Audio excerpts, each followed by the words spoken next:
കേരളം കാത്തിരുന്ന മഹാസംഗീത പുരസ്കാര രാവിന് അല്പസമയത്തിനകം തുടക്കമാകും. സി ശ്രീറാം മികച്ച ഗായകനും വൈക്കം വിജയലക്ഷ്മി മികച്ച ഗായികയ്ക്കുമുള്ള പുരസ്കാരം ഏറ്റുവാങ്ങും. പറഞ്ഞു വരുന്നത് ഫ്ലവേഴ്സ് മ്യൂസിക് അവാർഡ്സിനെ കുറിച്ചാണ്. കോഴിക്കോട് അവിടെ കാലിക്കറ്റ് ട്രേഡ് സെന്ററിലാണ് രാവ് നടക്കുന്നത്. നമുക്ക് നിഖിൽ പ്രമേഷിലേക്ക് പോവാം. നിഖിൽ, അവിടെ എല്ലാ ഒരുക്കങ്ങളും പൂർത്തിയായിട്ടുണ്ട്.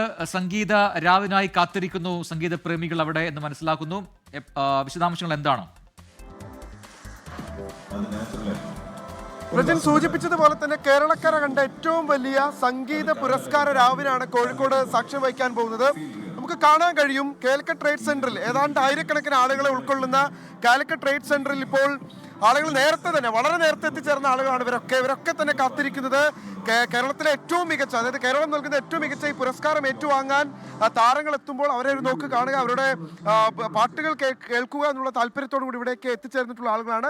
കൃത്യം 6 മണിക്ക് ഷോ ആരംഭിക്കും. അതിനു വേണ്ടിയിട്ടുള്ള എല്ലാ ക്രമീകരണങ്ങളും ഇതിനോടകം തന്നെ ഉറപ്പാക്കി കഴിഞ്ഞു. താരങ്ങളെല്ലാം എത്തി. സിഡ് ശ്രീറാം, സൂരജ് സന്തോഷ്, ആര്യ ദയാൽ, എം ജയചന്ദ്രൻ, വൈക്കം വിജയലക്ഷ്മി, സിത്താര ക്ഷോമർ, അങ്ങനെ കേരളക്കര കാത്തിരിക്കുന്ന ഒരു ബ്രഹ്മാണ്ഡ വേദി തന്നെയാണ് ഇവിടെ ഒരുക്കിയിട്ടുള്ളത്. നമുക്ക് ദൃശ്യങ്ങളിൽ കാണാൻ കഴിയുന്ന ഇപ്പോൾ ആ വേദിയാണ് പ്രജിൻ. ഒരുപക്ഷെ ഫ്ലവേഴ്സ് ഒരുക്കിയിട്ടുള്ളതിൽ വെച്ച് ഏറ്റവും മനോഹരമായ വേദികളിൽ ഒന്നാണ് ഈ മ്യൂസിക് അവാർഡ്. നിഖിൽ പ്രമേഷ് പാടുന്നുണ്ടോ എന്ന് പ്രേക്ഷകർ ചോദിക്കുന്നുണ്ട്.